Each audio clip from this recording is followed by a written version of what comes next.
Yes? Thumbs up?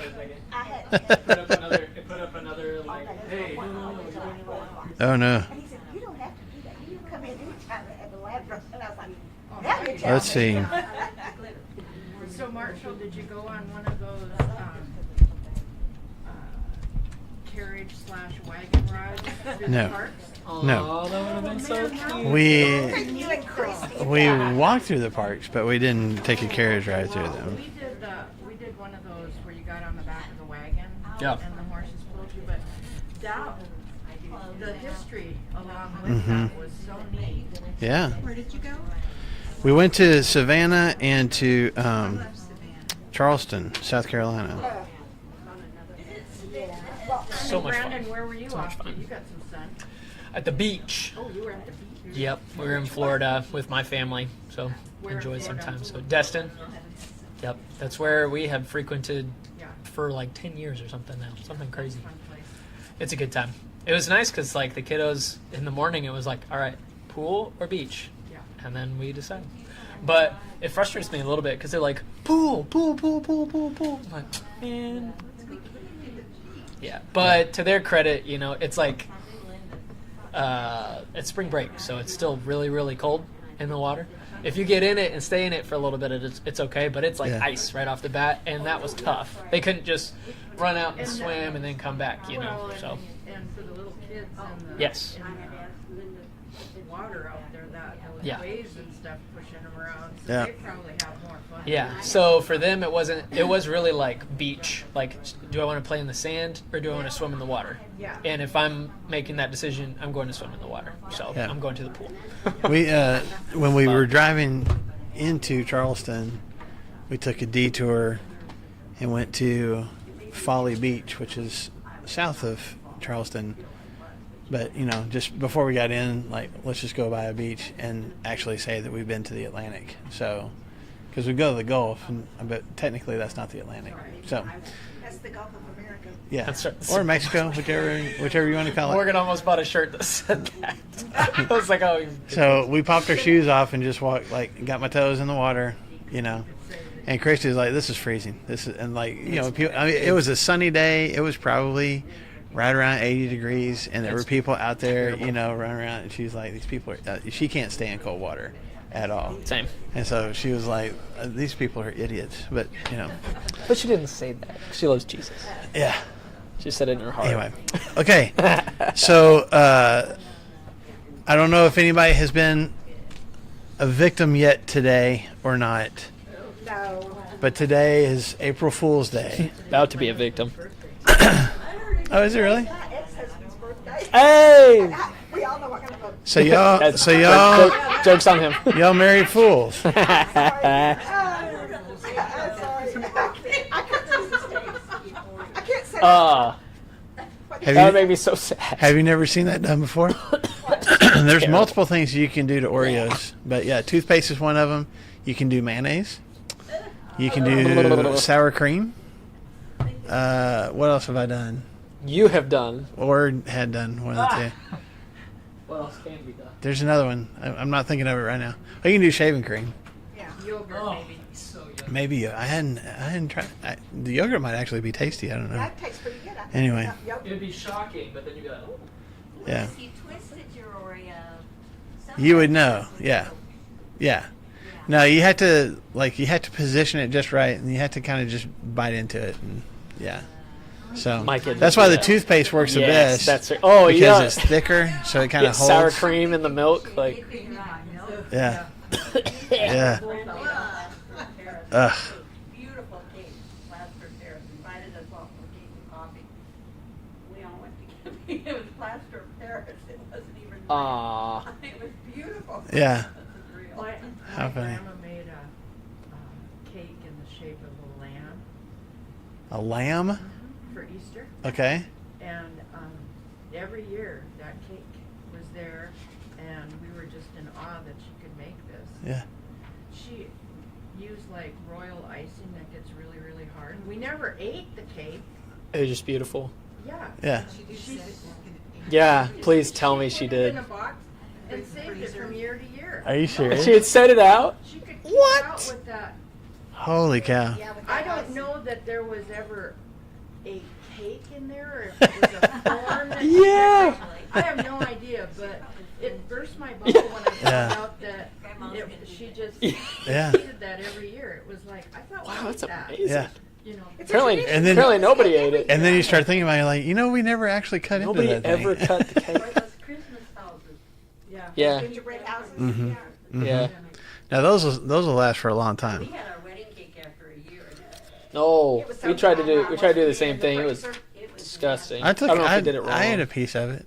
Christy was like, "I'm not eating that." Yeah, ours was I not think good. it was 2 years. I mean, we just put it in his mom's freezer, never got back home. Yeah. Yeah. Yeah. The I said I've Cake always top? wanted a closet big enough to roll my Yep. decorated tree Oh, yeah. into and then just pull it out. yeah.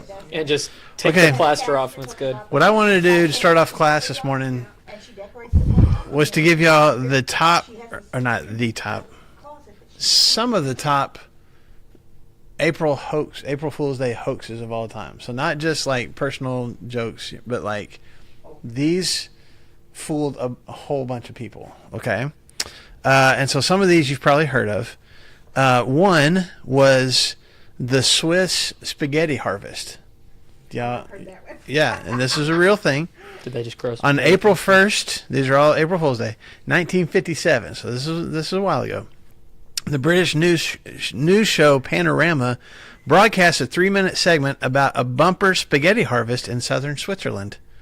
The success of the crop was attributed both to an unusually mild winter and to the, quote, virtual disappearance of the spaghetti weevil, unquote.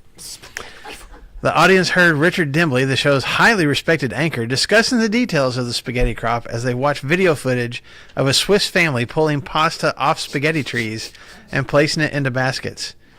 Which, honestly, you can go on YouTube and see the I'm video sure it clip. looks- It's I'm sure it people looks so on, good. they're on ladders and they got these baskets and they're like there's spaghetti strands hanging off these tree branches and they're just pulling it off. Anyway, the segment concluded with the assurance that for those who love this dish, there's nothing like real homegrown spaghetti.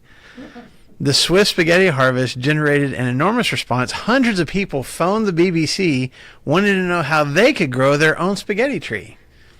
To this, the BBC diplomatically replied, place a sprig of spaghetti in a tin of tomato sauce and hope for the best. But there were, That Edward Morrow. yeah. Was that a April Fool? Wasn't that an April Fool's show? What did he do? He was a famous reporter. Oh yeah, he was a famous reporter. No, I wasn't. I was thinking he's the one that did the. But no, it was the one. What I'm thinking of is the one with the Martians. Oh, Orson Welles. Orson Welles. War of the Worlds. That was a War of the Worlds. Yeah, but that wasn't April Fool's. That was just a radio show. Mm-mm. Dang. No. Okay. I like this. that movie. I didn't remember this, but it was a really big deal. This is in 1996, April Fool's Day, 1996. There was a full-page ad that appeared in 6 major American newspapers: the Philadelphia Inquirer, New York Times, Washington Post, Chicago Tribune, Dallas Morning News, and USA Today. It was announced that the fast food chain Taco Bell had purchased the Liberty Bell. Do y'all remember this at all? I didn't remember this at all. I don't remember either. The ad read, titled Taco Bell buys Liberty Bell, and then it said, in an effort to help the national debt, Taco Bell is pleased to announce that we have agreed to purchase the Liberty Bell, one of our country's most historic treasures. It will now be called the Taco Liberty Bell, and will still be accessible to the American public for viewing. While some may find this controversial, we hope that our move will prompt other corporations to take similar action to do their part to reduce the country's debt. So, Wow. in a separate press release, so they didn't just stop with that. In another press release, Taco Bell explained that the Liberty Bell would divide its time between Philadelphia and the Taco Bell headquarters in Irvine, California. It compared the purchase to the adoption of highways by corporations. And Taco Bell argued that it was simply going one step further by purchasing one of the country's greatest historic treasures. The company boasted Taco Bell's heritage and imagery have revolved around the symbolism of the bell, and now we've got the crown jewel of bells. Taco Bell's announcement generated an enormous response. Thousands of worried citizens called both Taco Bell's headquarters and the National Park Service in Philadelphia to find out if the bell had actually been sold. Elaine Sevy, I guess is her name, a National Park Service spokeswoman, was quoted as saying, "We were shocked. We had no idea this was happening. We've been getting hammered with phone calls from the public." The Philadelphia branch of the National Park Service had to have a mid-morning news conference to assure the public that the bell had not been sold. Liberty Bell is safe. It's not for sale, they said. At noon on April 1st, Taco Bell issued a second press release in which they confessed to the hoax, saying it was the best joke of the day, and the company also announced that it would donate $50,000 for the upkeep of the Liberty Bell. Nice. The Taco Liberty Bell. So I didn't remember that at all. That'd be hilarious as you're walking through. I haven't ever been there. As you're walking through, and there's like, try the Baja Blast. Yeah. And you're like walking through. It's in this building, and you walk all the way to the end of this long hallway, and it's like you could totally do that. You could totally have displays at Taco Bell. Before we show you the yeah. bell, look at this Taco Bell ad. And then Okay, last one. This is the hoax about Sid Finch. Do y'all remember this at all? This is a really famous one, which Christy didn't know about either. She said that one of her coworkers was telling her about it yesterday. This is in 1985. Made the front cover of Sports Illustrated. Okay, about this player named Sid Finch. Okay, it's an article by George Plimpton, and he described an incredible rookie baseball player who is training at the New York Mets camp in St. Petersburg, Florida. His name was Sid Finch, Sid being short for Siddhartha, the Indian mystic in Hermann Hesse's book of the same name. He could reportedly pitch a baseball 168 miles an hour with pinpoint accuracy. The fastest recorded speed at that time for a pitch was 103 miles an hour, and he could throw 168. And you see a picture of him, because he's like 6'8", 6'7", something like that. But he pitches barefoot, except he likes to keep... It was like he liked to wear a hiking boot on his right foot, but keep his left foot bare while he's pitching. I mean, there's a picture of him on Sports Illustrated. 1 foot bare, 1 foot in a hiking boot, getting ready to throw the ball. his right arm just like. No, he's a skinny little dude. Just, like, He's like totally skinny skinny. guy like me, but he's just like. Yeah, I mean, if you just Google Sid Finch. Anyway, it was reported that he had never played baseball before. He'd been raised in an English orphanage before he was adopted by the archaeologist Francis White Finch, who was later killed in an airplane crash in the Dhaulagiri mountain region of Nepal. Finch briefly attended Harvard before he headed to Tibet, where he learned the teachings of the great poet Saint Lama Milarepa, Yes. and mastered Siddhi, namely the yogic mastery of mind and body. Through this Tibetan mind and body mastery, Finch had learned the art of the pitch. He showed up at the Mets camp in Florida and so impressed their manager that he was invited to training camp. And when pitching, he looked like, in the words of the catcher, a pretzel gone loony. Finch frequently wore a hiking boot on his right foot while pitching. His other foot was bare. His speed and power were so great that the catcher would only hear a small sound, a little boom, before the ball would land in his glove, knocking him 2 or 3 feet back.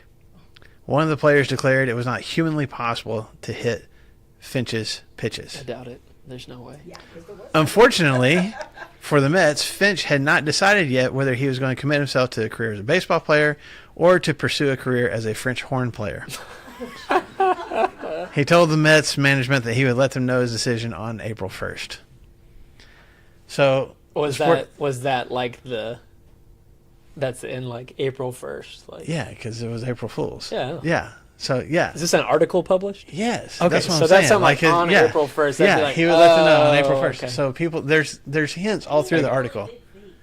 Yeah, giant feet. Yeah, Looks like Bigfoot. It doesn't even look like normal human feet. Yeah. So, and like, it was on the front, I think it was on the front cover. Or at least there's a really big picture inside Sports Illustrated. But it was like this huge article.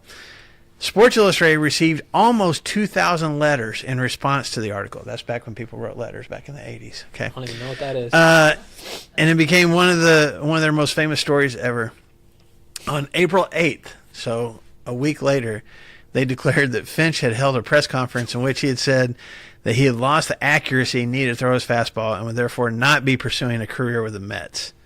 So people are just so disappointed. Okay. But the French horn community will be blessed. Yes, and then April 15th they admitted. So 2 weeks later they admitted that the whole story was a hoax because people were still like, well, maybe we can get him, to still play for us.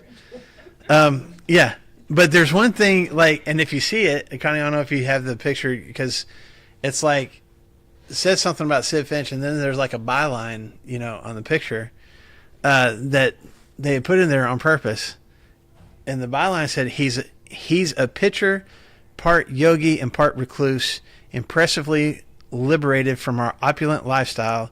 Sid's deciding about yoga and his future in baseball. But the first letter of each of those words spells out Happy April Fool's Day. So That's some effort, I man. mean, it was a big deal. It was a big deal. Yeah, Harvard in on it, according to Yeah. What's the Yeah. average speed now? 'Cause it's pretty fast. I mean, there's guys that can throw 100-mile-an-hour fastballs now. That's much more common than it used to be. But nobody's throwing 168. I mean, that's just not insane. possible. That will never happen. He was also a cricket bowler. And Obviously. Where he harnessed all the energy for pitching. It's this long article about how he developed this special talent, and it's all a hoax. And people were, We need to especially let Dawson Price know. leading up to that, because the next year, '86, was when the Mets won the World Series. But before that, they had gone through Were they on about tear? 15 to 20 years of just being terrible, and so they This is going to be huge. it's gonna be this game changer. It's gonna be Sid Finch. So Closer, anyway. closers. all right, just wanted to Bless. share with you in case you didn't know today's April Fool's Day. So Fool's Day, we Charlie. have, anything anybody says. huh? So don't believe anything. Don't believe anything anybody says. Let's read the Connie's gospel. Connie's letting you see what the guy looked like. Yeah. We pulled it up to Let Tracy. Bro, It doesn't even look like a baseball player. Well, his and it's feet are like it's like a huge foot and a sock, half. not a boot on the other side. It looks like a rag. Yeah. It makes me think of I know. AI, all the AI. yeah, it Yeah, does kind of look yeah. like that. Yeah. Anyway, it was a huge hoax. Okay, But you know who wasn't kidding? Mark. that's All right. Let's go. That's right. Good transition there. Don't believe anything anybody says today, except for right now, because we are starting a new study today. Having finished 1 Peter, and having gotten no suggestions from anybody else We've about covered a what lot, to we've study covered a lot of next. ground in the past couple of years. We I feel have. like. We have. Are we going straight to second Peter? Yeah. Oh, okay. No. No. No, we're not. No. No, we're not. April Fools. Sorry. No, we're not actually. You wanted that. I just assumed they go together. No. We sorry. Yes, I know what that means. So no, we're going to not completely switch gears, but kind of switch gears. So we're going to go back in the New Testament a little bit to the Gospel of Mark. Now, part of the reason that we're doing specifically Mark, well, I mean, of the four Gospels, it's one of my I lean Yes. towards it. It's one of my more Yep. favorite. But More favorite. also, if you guys remember the last day that we talked about 1 Peter, and we were talking about who was with him when he was writing that letter. I don't know if you remember that. That was a couple weeks ago. But he mentions that Mark was with him when he wrote. And so we thought it'd be a good kind of, instead of Stepping following up stone? with 2 Peter, a good transition into Mark, because it's quite possible that Mark and 1 Peter were written pretty much at the same time or really close to each other. If we assume that Peter was in Rome when he wrote 1 Peter and he's got Mark with him, it could be that Mark is writing his gospel and having Peter, quote some things or relaying some stories to him. So I'm getting a little bit ahead of myself, but yes, ma'am, go ahead. What's his profession? Mark, he was just like a leader in the church. He was He wasn't a tax collector. Mm-mm. Not that we No, know of. Matthew was the one that was a tax collector and was also an apostle. Luke had been a doctor until he joined up with Paul, and we see that in the book of Acts when Luke joined up with Paul. And then John had been a fisherman before he became an apostle. Mark, we don't know a whole lot about what. Yeah, so well, Unemployed. it's quite. Just like Jesus. Yeah. And he's an apprentice to. It's kind of like Timothy and Paul. Mhm. John Mark would have been like Peter's protege, somebody that runs around with him and everything too. And Yeah. had been for a long time. Yeah. So we're kind of getting ahead of ourselves a little bit. So let's talk about Mark for a minute. But even before that, let's talk about just gospels in general. So the word gospel is kind of a churchy word. But what does the word gospel mean? Does anybody know? It means the good news, okay? And you see the word gospel throughout Scripture. I mean, Paul in Romans chapter 1 says, I'm not ashamed of the gospel. Multiple times in other letters he says, this is my gospel, this is my message, this is my good news. And Jesus, uses the word a couple of times, but we overall it just means good news. But we call the first 4 books of the New Testament gospels, right? And the first 4 books are, I've already mentioned them, Matthew, Mark, Luke, John. Okay. So all 4 of those books talk about the life of Jesus, and that's part of why we call them gospels, because it is the good news of Jesus. Okay? So if you ever wonder, why do we call this a gospel? That's why. Yeah. Because everything that's post those 4 books looks back at those books, and everything that's pre those books looks towards those books. So but that's the good news. Those 4 books are the good news. Okay? All 4, obviously written by 4 different authors. A lot of the stories match up. Like there's some of the stories of Jesus that are told in all 4, but there's also stories that are unique to all 4. Okay, so I don't want to go too far down this unless y'all want to.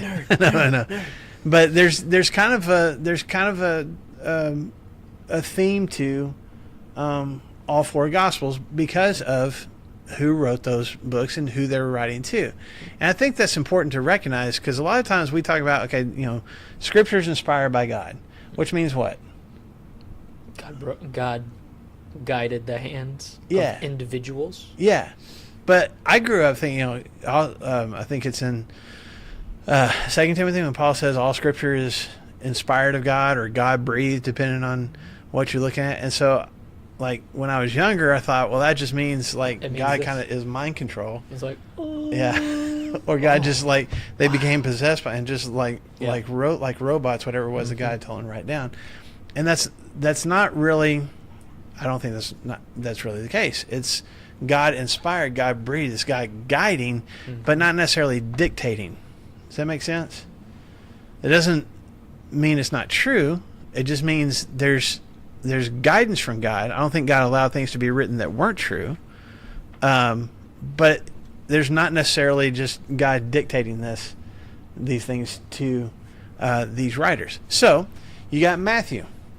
Matthew is an apostle. Matthew was a former tax collector. Matthew grew up Jewish. And so Matthew writes the story of Jesus from a very Jewish perspective. He tells more of Jesus' parables than any of the other 3 guys, because that's what rabbis did in the Jewish culture. They taught in parables, and that's what Jesus did in Matthew. That resonated with Matthew, and so he shares a lot of the parables. He also quotes more Old Testament prophets than any of the other 3 guys. Okay, and which pointing, because he grew up Jewish. He's taking these prophecies that he had learned as a kid and going, look, we're talking about Jesus here.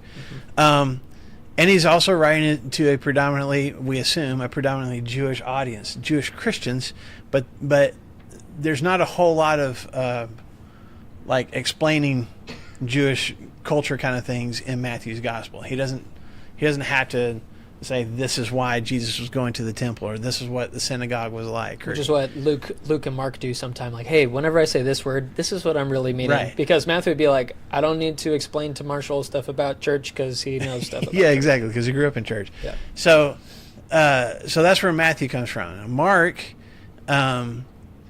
is, well, we'll hold on to Mark for a second because we're going to study Mark. So let me jump over to Luke. Luke wasn't Jewish. Luke was, we assume, from Macedonia, because in the book of Acts, Paul gets a vision from a person who is from Macedonia saying, please come over to Macedonia and help us. And he's like, oh, I had this dream. I need to go over to Macedonia and tell people about Jesus. And so he goes over to the city of Philippi, which Macedonia is in the north part of modern-day Greece, by the way, in case you didn't know that. And in that part of the book of Acts, so in Acts chapter 16, all of a sudden the tone switches from third person saying he did this, they went there, to first person. We went here, we experienced this. So we know Luke's the author, and he's writing from firsthand experience. So at some point he joins Paul in these journeys that Paul went on. So we assume that he was actually from Macedonia. We don't know that for sure, but we assume that he was. So he wasn't there. Like, he didn't witness any of these. Mm-hmm. He was not a first-hand witness to anything with the life of Jesus. As a matter of fact, his first words in the book of Luke were, "I've done some research." You know, I still believe this is God inspired, but Luke's like, I talked to people, I got the stories, I asked, and got the information that I'm sharing with you. Okay, so his is all secondhand information. He is also a former doctor, so he does a lot of focusing on the miracles of Jesus, and he's also, I think, because he's an outsider, he's not a Jewish Christian, he's a Gentile Christian. He's very much, his stories that he focuses on with Jesus are focused a lot on the outsiders, the people who needed healing, women, poor people. Those are a lot of the stories of Jesus' ministry that Luke focuses on, because he was an outsider, you know. Even as a physician, he's still coming into Christianity. He's still kind of on the outside coming into this. Does that make sense? And so you see kind of that theme throughout his gospel. Then you got John, you know, another apostle, and John's different than the rest of them. And John pays more attention to Jesus' actual sermons, I think, than anybody else. He doesn't. It's not absent of miracles, but he doesn't talk about miracles very much. John's very much focused on, like, how do you explain it? Like his godship. Yeah, and just you need to know these things to be true. You need to have this deep understanding about this plan from the beginning, and I'm not doing a very good job describing it. It's just a different theme in John, and it's very much like kind of line in the sand kind of stuff too. He focuses on stories of people being kicked out of the synagogue because they believe in Jesus, or having to decide, am I going to buy into this or am I not? That's a lot of John's theme, and we assume that's because that's the audience that he was writing to. That's the things that they're going through at that time. They're having to decide, do they really believe this stuff to be true or not? Is it just really cool stories, or was Jesus really the Son of God? So John's kind of trying to get them to understand the gravity of the situation. Yeah. You need to decide whether you're actually going to commit to this or not. That's a lot of John's thing. He talks about Jesus being light, and you know the difference in light and darkness, and which one are you going to choose to be in. So then we got Mark. Yeah. So now I'm back. I know I'm It here. was like bounce house over here. Yeah. But then we got Mark, and Mark, just real fast, we see a guy named Mark that we assume is the same guy, mentioned in the book of Acts. He went with Paul and Barnabas on their first journey. We talked about this a couple weeks ago. A little ways into the journey, what does Mark end up doing? Or leaving. Yeah, leaving, going back home. And we don't know why for sure. We don't know if he was just homesick, if he got scared, whatever it was, he left. And it bothered Paul so much that the next time that he and Barnabas decide to go on another journey and establish more churches, and Barnabas wants to take Mark again, what's Paul's reaction? No. I ain't doing it. No. And they fight so much that they decide they can't go on this journey together. And Barnabas and Mark end up going a different direction than Paul and Silas do. But then later on, when you read through some of Paul's letters, especially some of his later letters, he mentions Mark, and he mentions how vital Mark is to the church and specifically to him. Mm-hmm. So somewhere in the 30 years of Paul's ministry, you know, things smoothed over, and you know, Mark became a vital leader in the church. So going back to your question a minute ago, Pam, he's a preacher, he's a leader. People are relying on Mark, kind of like they do some of the apostles and stuff, to tell them like how we're supposed to live and how churches are supposed to function and those kinds of things. There's also a possibility that Mark was a kid when Jesus' ministry was actually going on. That his mom may have been there's like, what, 4 different women, I think, that have the name Mary that are mentioned as being followers of Jesus. A lot more. And that he may have been one of those Mary's sons. And if that's the case, just kind of not like a little kid, but a young man who just got to witness some of Jesus' ministry himself, and then also get firsthand information from some of these apostles and stuff too. And so That's why he would have been credible. Right. Because if he's not an apostle and not Paul, then I don't care what Mark has to say. Yeah. Oh. And actually, he may have had more insight than some of the others. Yep. So we got 2 things going for him. He may have seen some of the things himself, and I'll show you real quick one of the reasons that we think that. Go to Mark, the end of Mark, in chapter 14. Mark chapter 14. Shining moment for Mark. Yeah, when Jesus is being arrested. I'm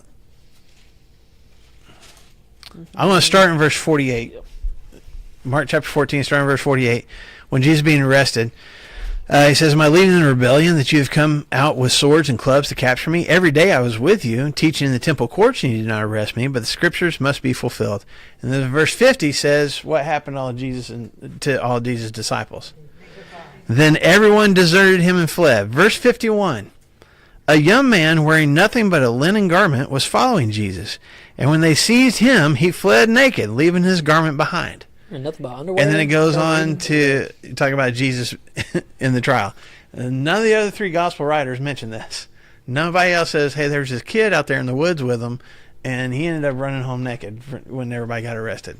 So there's a lot of scholars, and I believe this too. I think this is Mark going, I was that kid. It's kind of him saying, I was there. I watched it happen. I watched the whole arrest. I watched everything that happened. So we feel like Mark, even if he was a kid, got to see some of these things firsthand, even if he wasn't in on all the conversations, the more private conversations Jesus had with his apostles and stuff. Now, I'm really going to let you. I've done a lot of talking, but just one more quick thing. I say one more. Lou's the only one to be vocal. Lou laughed audibly when I said one more quick thing. All right, 5 more quick things. No, I'm just kidding. Typical preacher. Yeah. So Matthew, Mark, and Luke. I want to do this just kind of give you guys some clarity when you see some of these things sometimes. Those are referred to a lot of times as the synoptic gospels. Synoptic. Synoptic. Okay? And the reason for that is those 3 are very similar in their timelines and some of the stories that they share, and they're in sync. That's kind of what that word means. They're in sync with each other. And John is kind of the outlier. John just doesn't follow the same pattern as those other 3. Does that make sense? And so what a lot of scholars believe is that those were written fairly close to the same time and maybe even borrowed from each other. Mm-hmm. Those authors borrowed from each other as they were writing, which is probably true. It makes sense. Even if Matthew was an apostle and witnessed all these things, he might be looking at Mark's gospel going, oh yeah, and remembering some things. Does that make sense? And then you got Luke, who obviously wasn't there. He's getting whatever sources he can. Mm-hmm. And so most scholars, not everybody, but most scholars think that of the 4 gospels, or at least of the 3 synoptics, that Mark was written first. Which is a pretty big deal if we're talking about an account about Jesus Christ. Here is a young man that is writing down from memory and from the things that Peter is telling him, the things that happened. Yeah. Pretty big deal. Yes. So he's writing his account first, and then probably, Matthew and Luke pretty close to the same time after that. Okay? So, it is a big deal. And you got to think also, let's say, I'm just going to throw out numbers here. If he's, this young man in the garden when Jesus was arrested, 12, 13, 14 years old, maybe? Sure. So probably Mark is written, if it's written pretty close to the same time as 1 Peter, you're looking at around 60 AD. Some people say it's like 64, 65. Some people back it up to like 57, 58. So I'm just going like 60. That's an easy number. It's somewhere in that general vicinity. So you're looking at 30 years down the road. So now he's, 40, probably in his 40s. So he's not this kid anymore. He's a grown man. He's a leader in the church. But I think there was a need for the church at this time to not just have verbal stories. They needed something written down, some kind of documentation about the story of Jesus that came from a fairly accurate and well-respected source. And that's where Mark comes in. Also, as we've already mentioned, if he's with Peter when Peter's writing 1 Peter, it's quite possible that he's writing this down. I mean, they could be sitting in a room just like you and I are right now, and Peter's like, yeah, I remember that one time when, and Mark's just like, tell me about it. Slow down. Yeah. Mark is also, we assume, because he's in Rome, that he's writing probably to, if not Romans themselves, at least Gentile Christians, which is important. And you see it at least a couple of times, maybe more than that, but at least a couple of times that Mark will say something like Jesus said this, or the disciples were doing this, or the Pharisees said this. And then he kind of it's almost like he steps aside and goes, okay, here's why that matters. In Mark chapter 7, there's this argument about Jesus. The Pharisees are mad because Jesus' disciples aren't washing their hands right. And Mark tells that story, and then he stops for a second. He's like, okay, here's the deal. The Pharisees said that when you go to the market, he explains the whole thing. Matthew doesn't have to do that because he's writing to Jewish people. They would have known. Mark's writing to Gentile people who would be like, why do people care how you wash your hands? And he's having to explain it, okay?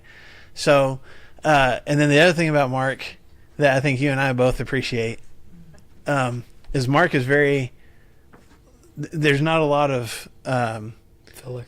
Yeah, it's here's a story, and then immediately they did it, and he uses words like that. Immediately, next, at once. It's like next thing, and sometimes you're like, slow down, Mark. Hold on, I didn't fully grasp everything you just talked about, and now we're moving on to something else. So you kind of discover that in Mark as well. So I had teenagers every time we came up to immediately or and then, like right at that moment, we would shout it. Like, immediately! Then we do this and keep going. Just to show that we're taking some time and we're taking deep dives and ingesting these things and stuff too. Mark's like, I got to tell you about the good news, and here's how it went. Yeah. And we're going. Yeah. And he kind of drags us along a little bit. Like, yeah. Yeah, you can't drag your feet reading through Mark. So anything about Mark that I haven't, yes, yeah. we will, but watch us, Lou. Yeah. Watch us. Yeah. No, I love it too. A lot of people, just like Marshall said, attribute this as almost. I think it's probably too far of a reach to say that this is Peter's gospel. Mm-hmm. Like Mark didn't have anything to do with it. Peter's just like, let me tell you exactly. Like it's Peter's gospel. I wouldn't say that, but I do think that we have more information about Peter and his life, and especially his failures in this book, which lends a lot of credit to Peter's like, yeah, I messed up. Here's exactly what happened, and he tells it here's what Peter was thinking. Peter didn't know what he was saying whenever he said this, but hey, let's make some tents and stuff, and it's like, okay, Peter's over here kind of just dumping it all out, and Mark is able to write some things down and amend it as he goes and everything. So I think it's connected to 1 Peter as we go, and I think it just gives us some good insight too. Yeah. So as I said, all four of these guys kind of have some themes to them, right? There's John is all about the light and the word, and are you going to buy into this or not? Matthew is like, hey, this has been God's plan from the beginning. This all the way back to Genesis, the prophecies all the way through the Old Testament. Luke is like, look at how much God cares. Look at how much compassion that he has. Look at and how we should have that as well. Look how passionate God is about the lost, and the downtrodden and the outsiders. And depending on what scholar you read, you'll find different themes that people think about Mark as well. Okay, so I'm going to give you my think so. You may have a different one to me. Honestly, we have not talked about this ahead of time. Right now is about the first time that we've seen each other in over a week, so we haven't really game planned for just getting into the intro of this class. But one of the things that you'll see multiple times in the book of Mark, not that you don't in others, but it's one of the themes in the book of Mark, is the word Messiah. Okay, he uses that a lot, Messiah or Christ. Now, what does that mean? What's the Messiah? It's Jesus. I know, but what does that mean? Okay, Savior. All right. He's kind of a messenger, like he's giving the message that God wants us to. That's more like a prophet. I was thinking like Messiah kind of sounds like Yeah, message. Yeah. So the Greek word is Christ. I mean, that's the chosen one, the anointed one. Okay, and the Hebrew word is Messiah, and so you'll see that word used multiple times in Mark. And in the Jewish mindset, there was this Messiah that was going to come, right? Isaiah prophesied about him. Jeremiah did what? He's going to overthrow the Romans. Yeah, he's going to be this king that's going to come and kick out all the Gentiles. All the nasty Romans are going to be driven out of God's land for his people. And this Messiah was going to be a king. He's going to be a priest. He was going to be a prophet. He was going to be all the things that the Israelite people needed to be the people of God once again. And they were waiting for him. They've been waiting for hundreds of years. And there were different guys that would come along and be like, I am the Messiah. I am the Christ. And then they weren't, And so Jesus comes along, and what Mark wants you to see multiple times through his gospel is, this is the guy. This is him. This is the one. And so for those who are reading Mark's gospel that come from a Jewish background, he's like, hey, this is him, the one that you grew up hearing about when you went to the synagogue, that we're waiting for, that we've been praying for, we've been hoping for. He showed up. This is him. And for Gentiles who don't know, I mean, he's like, he uses the word Christ, the anointed one. Like, what it's like to have a king who is anointed to be in charge of a kingdom, who's going to be rule over a kingdom. You know what that's like. Greeks, Romans, all these different people, they know what a king looks like. This is him. Not a kingdom like you're used to. But this is the king over his kingdom that we've been waiting for. Does that make sense? Now, here's what's interesting. It's all about, the Messiah, but you see through kind of throughout Jesus' ministry his own willingness or unwillingness at different times to be acknowledged as the Messiah. Okay, so I'll show you this, and then we'll jump into the first few verses. All right, but so look at Mark chapter 1, verse 1. What does he say? Yeah, the beginning of the gospel, the good news about who? Hey, Marshall. Jesus Christ. Yeah, go ahead. I'm using the NIV, the New International Version.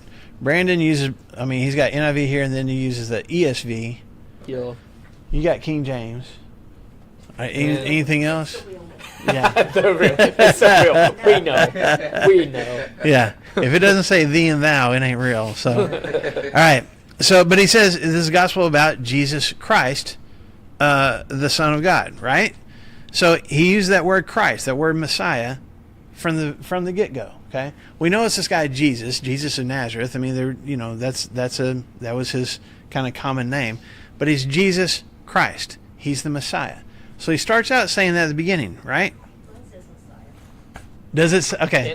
NIV that I have says Messiah, but then my ESV says Christ. Okay, so 1984 NIV says Christ. So the 2011 NIV says Messiah. Okay, so Mark tells you right at the very first verse, here's what I'm going to tell you about. I'm going to tell you about the Messiah. But what we're going to see is that the first half of the book of Mark,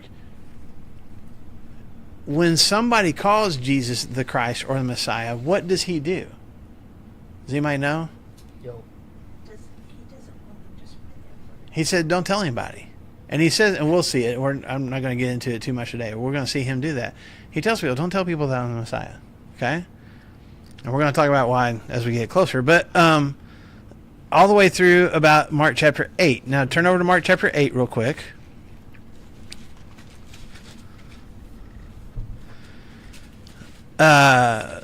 Verse 27. This Jesus, is at the very, very middle of the book. yes. Very, 16 very chapters. We're in the middle of, we're in chapter 8. We're in the middle of chapter 8, middle. yeah. Mhm. Jesus and his disciples went on to the villages around Caesarea Philippi. On the way, he asked them, "Who do people say I am?" Verse 28, they reply, "Some say John the Baptist, others say Elijah, still others one of the prophets." Then he puts a question on them. Verse 29, "Well, what about you? Who do you say I am?" And Peter answered, "You are what? The Messiah or the Christ." Okay? Depending on what your translation says. And then verse 30, what does Jesus do? Don't tell anybody, okay? But there's this kind of this planting a stake, planting a flag in the ground right here in the middle of Mark, where at least his disciples are going, "You are the Messiah. We know it." And when people ask us, that's what we say, okay? Then go on to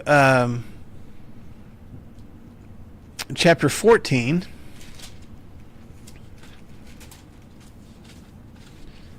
And look at, this is when Jesus is on trial. So he's been arrested. He's getting ready to go to the cross. He's on trial. In the middle of verse 61. So Mark chapter 14, verse 61. Again, the high priest asked him, "Are you the Christ?" It's a direct question. Are you the Messiah? Are you the Blessed One? Are you the one that's been prophesied about? Verse 62, what's Jesus' answer? I am. And you will see the Son of Man sitting at the right hand of the Mighty One coming on the clouds of heaven. Dang. So But he had to ask him twice. He was silent. that's true. He was silent. But it is Jesus definitively saying, I am the Messiah. So the theme of Messiah, Christ, is throughout Mark. You got Jesus going, I don't want people to know that about me yet. You got this one moment where he's like, okay, who do you guys say? You know, I don't want anybody to know. Who do you guys say I am? Then you get to the end of Mark, and it's like, okay, I want y'all to know this is who I am. All right, but we'll see it multiple times throughout the book. Just this theme throughout, where Jesus is giving hints. I am the Messiah. I am the one. Like, well, it's not tell anybody, but yes, I am. Until he definitively says, yeah, this is me. This is who I am, and this is the kingdom that I am launching. This is happening right now. Okay? And I think that's on purpose. I think Mark, as he's telling this story, wants to show that side of Jesus and that side of Jesus' ministry leading up to his crucifixion and resurrection. That was a lot of talking on my part. Anything that you want to chip in on that? No, because we're going to get all the way. No. I already covered that. This is something new. I heard. This is something I was new. thinking about you because he would say also. Yeah. Oh yeah, we're going Yeah. there. What I love about Mark is that there's so many times where Jesus does something, and you get to see what people think about that. Mm-hmm. I can't remember exactly what. There's like 2 or 3 chapters right at the kind of beginning where Jesus does a couple of different miracles, and then these people think these things. Oh, he's got a demon. Oh no, he's the Son of God. Oh no, he's just another prophet. But and like Trying to figure out who he they're is. trying to figure out. Yeah. The most beautiful thing, I love this about Mark, that very first verse. Let's go back to chapter 1, verse 1. I'll read that. It says, "The beginning of the gospel of Jesus Christ, the Son of God." This is the only time that Mark will tell you what he thinks about Jesus. This is the only time that Mark says, here's what I believe to be true. He is the Messiah, the Son of God. And then there's all of these stories of the 16 chapters after that are people wondering, maybe who is this guy? Yeah. So much so that there's a sermon series that I listened to by Monty Cox at Downtown Church in Searcy, where Harding is. He did a whole series on Mark, but it wasn't just let's just talk about Mark. It was, here's how you share the gospel with people that don't have the gospel just by reading Mark. Mm-hmm. So that's what he did. He was like, here's my opinion. I believe that in the beginning, like this is the beginning of the gospel of Jesus Christ, the Son of God. Now, let's look through his life, let's look through his teachings and what other people think about it, and let's see if you come to the same conclusion. Yeah. at By very end the of it. time you get to the end of this, do you think like I do? Yeah. Yeah. And so I love that too, because all these people might be thinking the same thing that unbelievers are thinking, like, well, he's probably just a demon. Well, that's what other people thought too. Yeah. Like, yeah, and Jesus has some words for all of that too. Mm-hmm. I love Mark because he's unapologetic. This is exactly what I think. But just look at what we have seen, the things that we have heard, and he immediately quotes Isaiah right after that of like, okay, here's some credibility to it. But let's see what if you think the same thing after seeing what I've witnessed or seeing what Peter's witnessed and other people. And I'm here for that. I like Yeah. that a lot. So That's awesome. yeah, Okay. You ready to jump into at least first couple of verses? Yep. we can get through 3 verses. Okay. Right? We'll see. All right. So, beginning of the gospel about Jesus Christ, the Son of God, verse 2, it is written in Isaiah the prophet. Again, Mark has to tell you, that's a prophet. Isaiah was a prophet. Okay. I will send my messenger ahead of you who will prepare your way, a voice of one calling in the desert, prepare the way for the Lord and make straight paths for him. And so John came, baptizing in the desert region and preaching a baptism of repentance for the forgiveness of sins. The whole Judean countryside and all the people of Jerusalem went out to him, confessing their sins. They were baptized by him in the Jordan River. And John wore clothing made of camel's hair and a leather belt around his waist, and he ate locusts and wild honey. And this was his message: after me will come one more powerful than I, the thongs of whose sandals I am not worthy to stoop down and untie. I baptize you with water, he will baptize you with the Holy Spirit. So, what's different about how Mark starts his story that you see right here at the beginning, how Mark starts his story of the life of Jesus compared to, let's at least say, Matthew and Luke? What? Genealogy of his birth. Yeah. Yep. Matthew starts with the genealogy and then the birth. And like, here's Joseph and here's Mary and here's how that happened.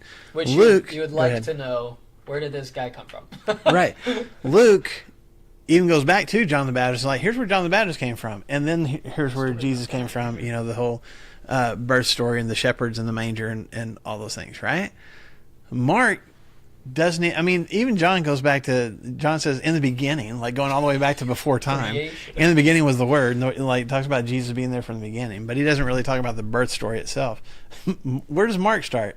In the middle of it all. Okay, right when Jesus is about to start preaching, like that, because for Mark, it's like, I don't want to waste time with all the, not that it's untrue or unimportant, but like, let's get to the message. Well, Okay, think who he's writing to also. That the They don't care. genealogy of all of that, Yeah. and then like the Mary and the Magi, and like, wow, that's awesome. To somebody that isn't a Jew would ever be like, good story. Kind of like I feel when I read it. And Yes. didn't you say that you think that Mark was written before the other gospels Yes. too? So Yeah. he's going to jump right in and tell Right. But you If I'm get writing about the Jesus, tone of I don't- Mark and how Mark writes right off the bat, because he's like, okay, here's the story of Jesus. First of all, there's a guy John, and then it's just right to the action. Okay, so but he says, he calls him the Christ, he calls him Messiah, and then he says, here was this prophecy, not even about the Messiah, about the guy that was going to come before the Messiah. So, yeah, there was a plan from the beginning, and let me show you how the plan gets fulfilled, and it's through this guy, John. Now, which John is this? There's multiple Johns in Scripture. Which John is this? it's the Baptist. John one. the Baptist, okay? He started the Baptist church. I'm just kidding. That's not true.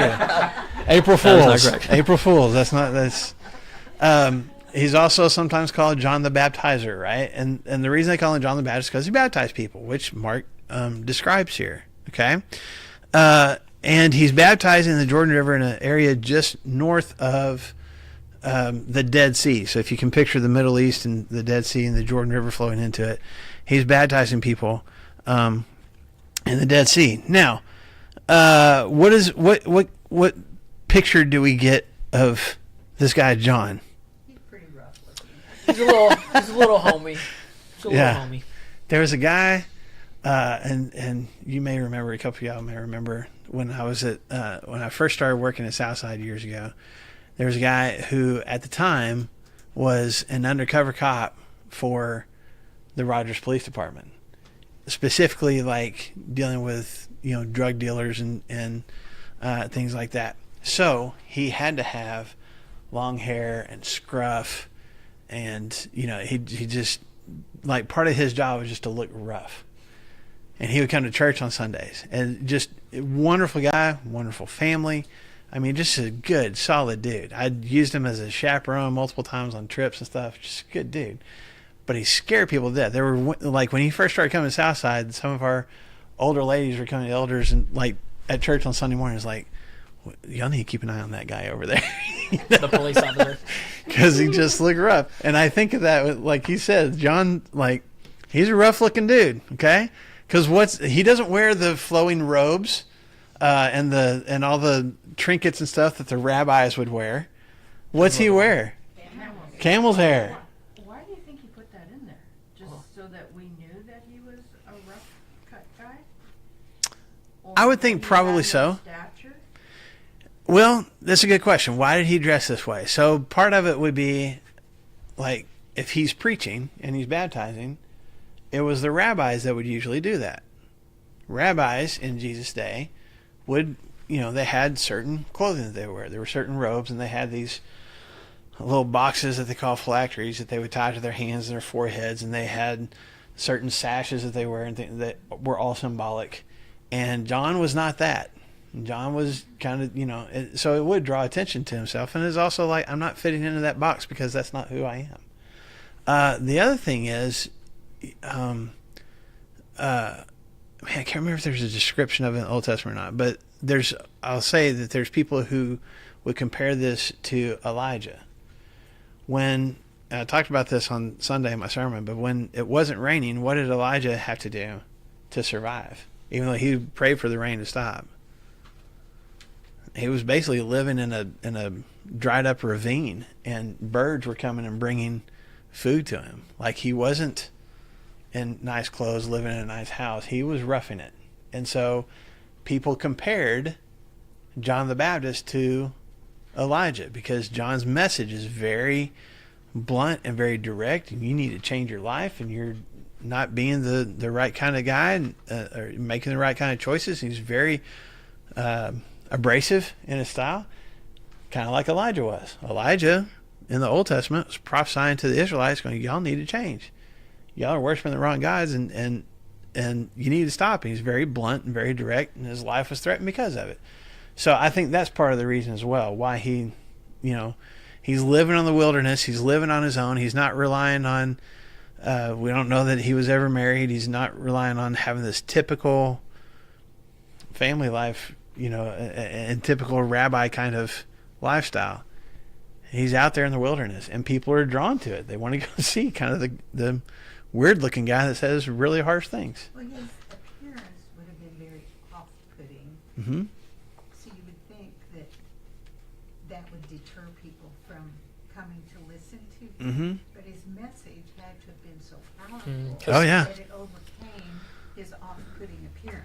In verse 5, it says, the whole Judean countryside Right. and all the people of Jerusalem went out to him. Yeah. He's got to be screaming something awesome. Right. Well, let's look real quick. Oh, man, we're almost out of time. Go over to Luke. I'm pretty sure it's Luke. Let me find... 3. Yeah, okay. Luke chapter 3. Luke gives us a little bit more detailed picture of John's message. Okay? He went, in verse 3 of Luke chapter 3, he went into all the countryside around the Jordan, preaching a baptism of repentance for the forgiveness of sins. We have this prophecy in verses 4 through 6, about this guy. But look at verse 7. Luke chapter 3 and verse 7. John said to the crowds coming out to be baptized by him, "You brood of vipers, Nice. who warned you to flee from the coming wrath? Produce fruit in keeping with repentance, and do not begin to say to yourselves, we have Abraham as our father. For I tell you that out of these stones God can raise up children for Abraham. The axe is already at the root of the trees, and every tree that does not produce good fruit will be cut down and thrown into the fire." Okay, buddy. Okay, calm down, John, right? There's people coming out for the purpose of what? The show. To be baptized. Probably coming out for the show, yeah, but there's people who are coming out who may have already heard the message like, oh, you know what? I need to be baptized by John. And as he sees those people who are coming out to do something good, to be baptized. What does he call them? You're a pit of snakes.